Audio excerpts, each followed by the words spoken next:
Hi all, Jacob Austin here from QS.Zone and welcome to episode 104 of the Subcontractors Blueprint. So this marks 2 years since I first started the podcast, and if you're listening to this for any reason, then thank you for your support. So welcome, as I say, to episode 104 of the show where subcontractors will learn how to ensure profitability, improve cash flow and grow their business. Today, we are following on the theme from last week's show. We were discussing whether or not it's time to grow your business as a small subcontractor, and we mentioned some key indicators that you're ready to take on bigger projects, and how to manage the bigger risks that you're going to face when you start taking on bigger work. So today, we're following that on in this mini-series, and we're going to look at some commercial and contractual considerations that you'll want to consider before you start completing larger schemes in another must-listen episode of the Subcontractors Blueprint.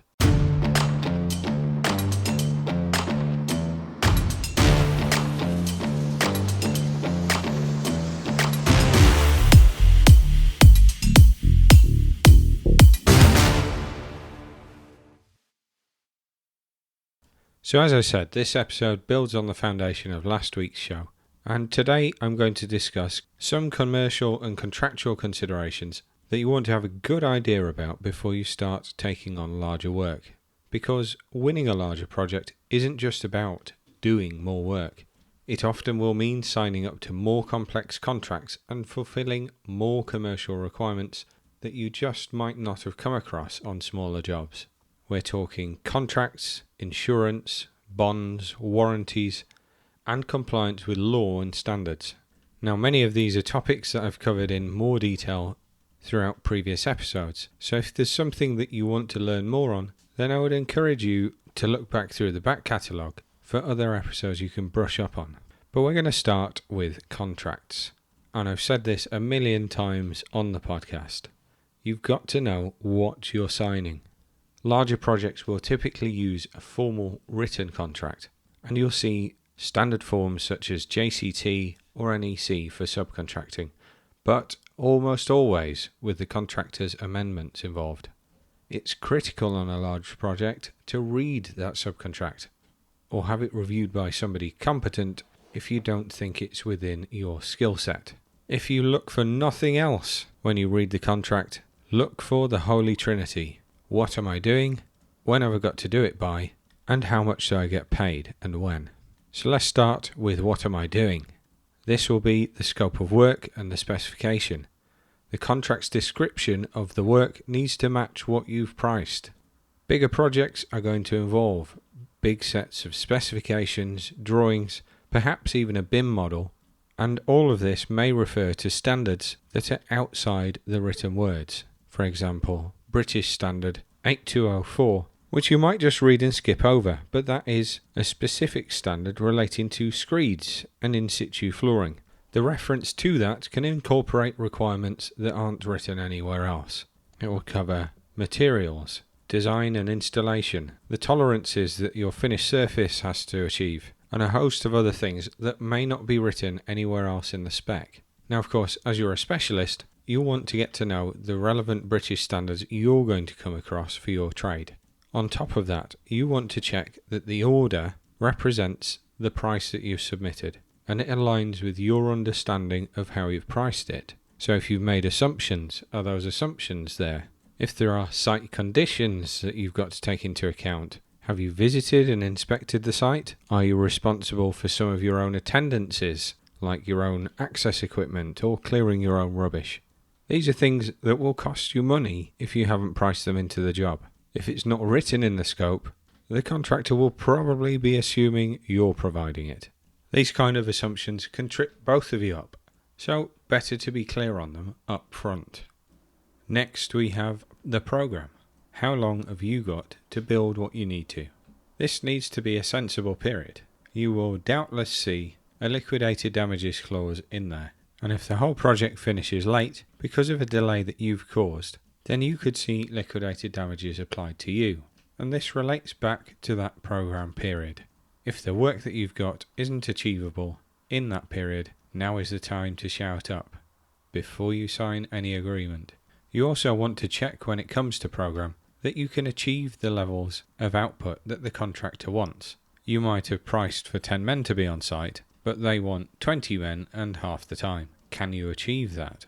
And does the program make logical sense? Do the work phases follow on from each other nicely so that you can keep your men gainfully employed? Or are you going to have to break and come back and cost yourself in potential remobilization?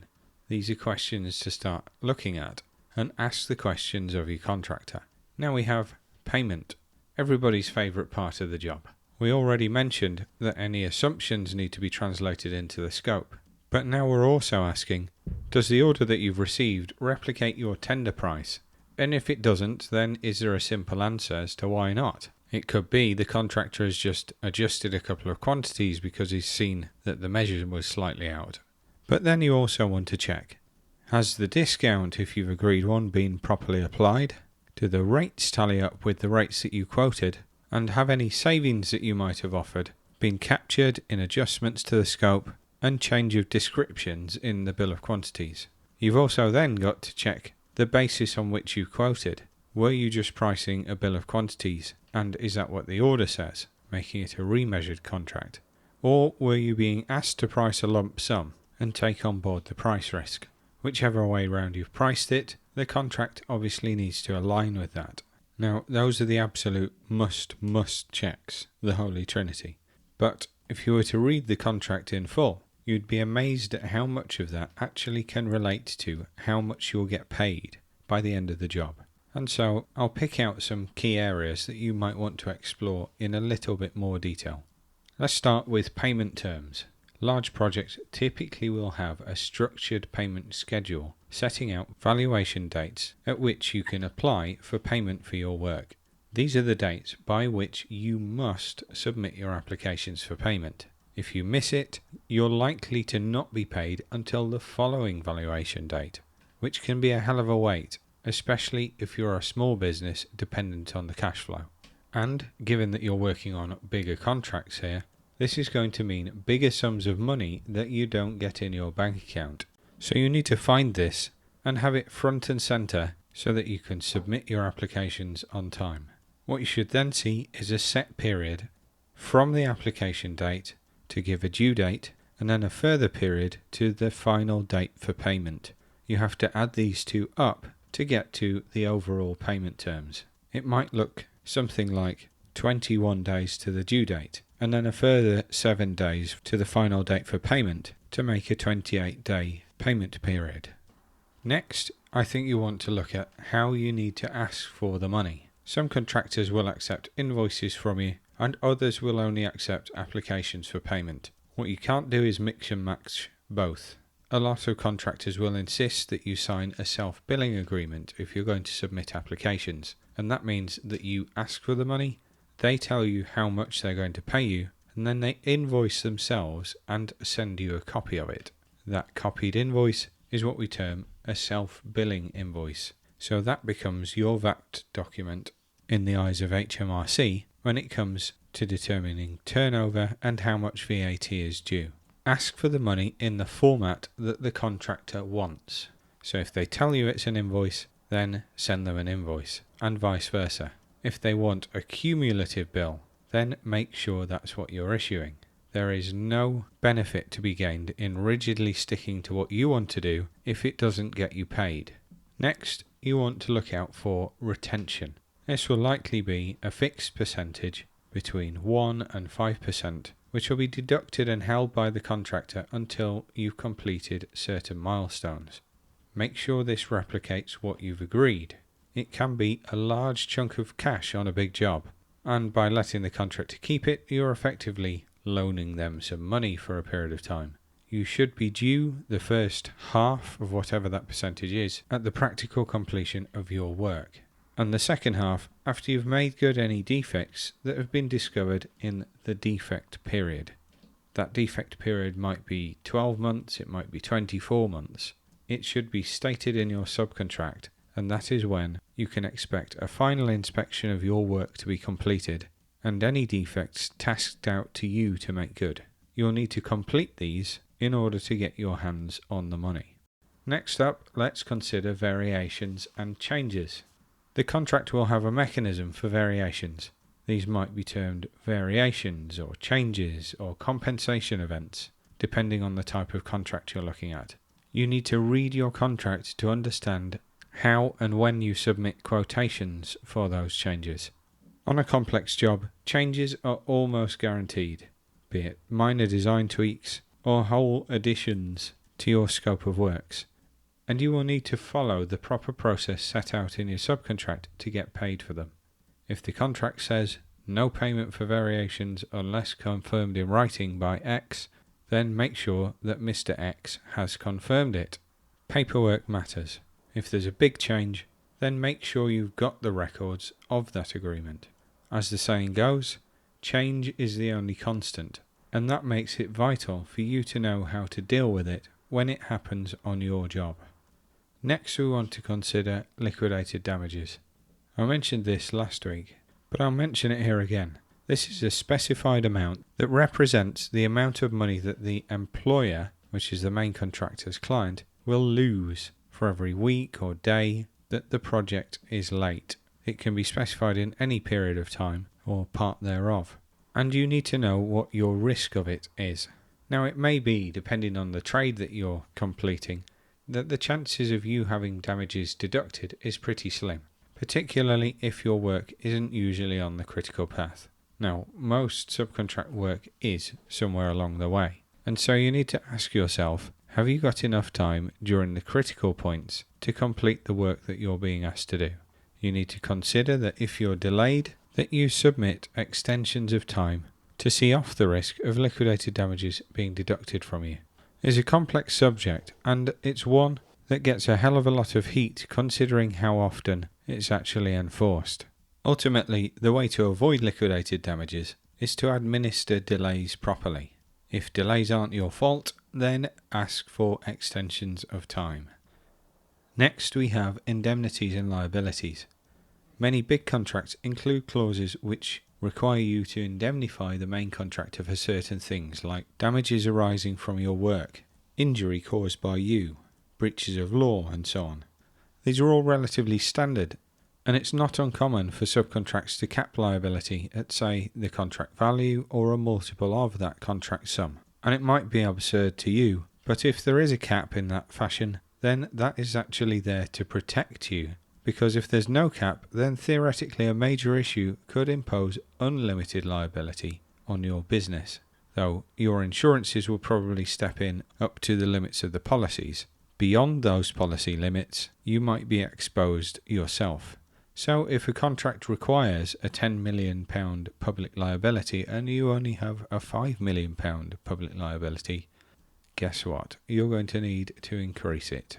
There are other insurances as well, as we've discussed at length previously, but make sure you carry the right levels of public liability, which is for third-party injury or property damage coming out of your operations. Professional indemnity. If your role in the project is going to include any design, then you will need this insurance to protect yourself against design errors or advice that causes a loss. Many subcontractors avoid design responsibility, but even things like selecting a particular product or providing calculations can be seen as design. And certainly, if there's a collateral warranty involved where you warrant design to a reasonable skill and care, you will need PI. Then we have contract work insurance, which is also called contractors all risk. This covers physical loss or damage to the work before the job hands over. And this is in addition to plant and equipment insurance and any insurance of motor or fleet vehicles. Insurance is a line of defence. It might cost you money, but without it you could be going in with big risk on a project and then copping for some significant costs if there's a problem. If you're a small contractor and you're taking on larger work for the first time, it wouldn't be uncommon for the main contractor to ask you for a performance bond. Now, that is usually a bond for 10% of the contract value, and it's there to protect the contractor if you fail to perform. And the contractor will carry out things like credit scores on your business and assess whether they need to ask you for one, particularly if your trade is a high proportion of a job or if you're particularly critical to the build, don't be surprised if they do that. This will require you to get a surety company, that could be by your bank or an insurance broker, to issue a bond, and often you and maybe other directors will have to sign indemnities, which mean that essentially if you default and the bond pays out, then the surety will come and collect the money from you. So the bond is there to avoid you having to tie up that amount of cash in a particular account to be drawn down upon. But don't assume that you're giving a bond means you don't have to stump up the money if you fail. The bond cost is usually a percentage of the contract value, and that's highly dependent on the stability of your business. If you've got high cash reserves, then you might be seen as a relatively safe prospect and the bond might be cheap. If you've got low cash reserves, and also if you've got a low credit score, then you can expect it to be more expensive. Make sure you include the cost of the bond in your bid if you need to provide it. Now, those are some of the headline issues that you'll want to look at from your subcontract, but nothing is going to beat reading the whole document yourself. That will likely require you to refer to 2 documents at the same time, one being the standard form of contract that you're entering into, and the other being any amendments that the contractor has made to that standard form. Changing the wording as per the list of amendments is what gives you the understanding of what you're signing up to. Now, some other considerations outside of the contract itself. Construction Design Management Regulations, CDM. Bigger projects will almost definitely enforce CDM duties. As a contractor or a subcontractor, you must plan, manage and monitor your own safety whilst you're completing work, and coordinate with the principal contractor's policies. This will involve you submitting risk and method statements for your work to the contractor to review, and also evidence that you've got workers with the right training, the right CSCS cards, even your company's safety policy. Some of these might be required in advance of you receiving a tender, and often contractors these days are subletting the review of those requirements to various accreditation houses such as CHAS, Construction Line, and thousands it seems of others. They might not let you price works if you haven't got one of those accreditations. Worse than that, they might let you price the work at inquiry stage, but when it comes to placing the order, they'll want you to start, but won't pay you until that accreditation is in place. That is one to watch out for because it can really hurt your cash flow at the start of a job when you most need it. So be on your toes on that one. Now, if you've never had formal safety policies or method statements, now is the time to develop them, and there are consultants and templates that can help if needed. The principal contractor has to manage you amongst all of the other trades that they appoint on the site, and that is likely going to include coordination meetings to discuss program and to discuss safety. These aren't just nice to haves because these meetings can have implications on your program, your ability to complete the work, and can inform the method and the access and other factors that may impact how long it takes, and of course, how much it costs. So my advice to you on these is to attend them, make notes, take records, feed in your safety concerns. Demonstrating good safety and coordination will mark you as a reliable partner for the contractor on future work, particularly if you underpin that by delivering. Next, I would encourage you to be mindful of regulations relevant to your trade. That might mean British standards like we mentioned earlier under specification. It might mean building regulations. If the law changes and it impacts your finished work, you need to comply with the law, but you can likely also recover that from the contractor. What you can't do is leave something behind you that's illegal because of change of legislation. The fact that you didn't know is not an excuse in the eyes of the law.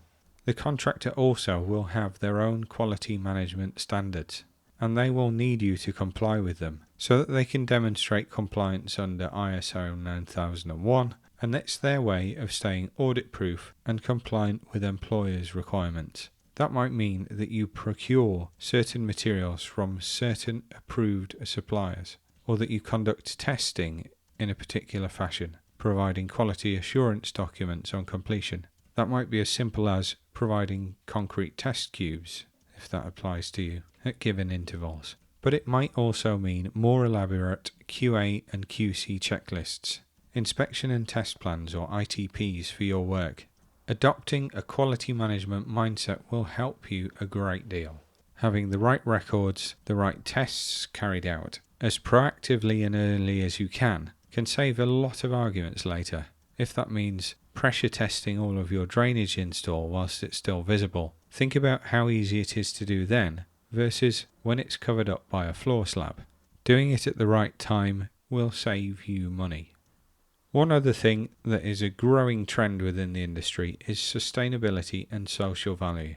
CSR, corporate social responsibility, as many contractors are calling it, has become a big thing because large public sector clients and even some private sector clients are demanding it from them, and they're wanting to see things like responsible use of materials, waste management, recycling, carbon reduction, engagement with the local community about the project, as well as things like local employment and taking on apprentices from the local community. Having done a lot of local authority work myself, this is something that local authorities can be really passionate about. They want to see they're spending their money on their community, and in addition to the building that they're gifting to that community, they want the investment to flow out into the local supply chain.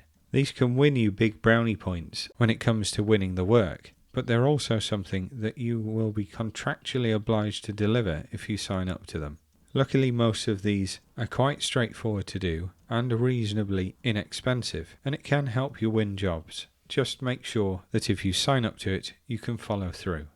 And with that message, I'm going to call time on today's episode within my Growing Your Business mini-series. As I said at the outset of today's episode, many of the topics that I've discussed there I've covered in a lot more detail in earlier episodes. So if something does pique your interest and you want to learn more about it, then do have a look through the back catalogue of the Subcontractors Blueprint, because I'm confident you'll find exactly what you're looking for there. You can also reach out to me on any of your favourite socials at qs.zone, or find me at the website www.qs.zone if you have any further questions. There's a huge market of main contractors and clients looking for new competitive suppliers in an industry where tradespeople are becoming more and more in demand. And I hope that over this mini-series you'll feel that you're more competent and capable to grow your business to new levels and take on bigger work. My mission with the show is to help the million SME subcontractors working out there in our industry. So if you've taken some value away from today's episode, I'd love it if you'd share the show and pass that value on to somebody else who'd benefit from hearing it. And of course, subscribe yourself if you haven't already. And thanks for tuning in. As I mentioned before, if you want more information, then please do find us at www.qs.zone or check us out on social media at qs.zone again. And thanks for tuning in. I've been Jacob Austin, and you've been awesome.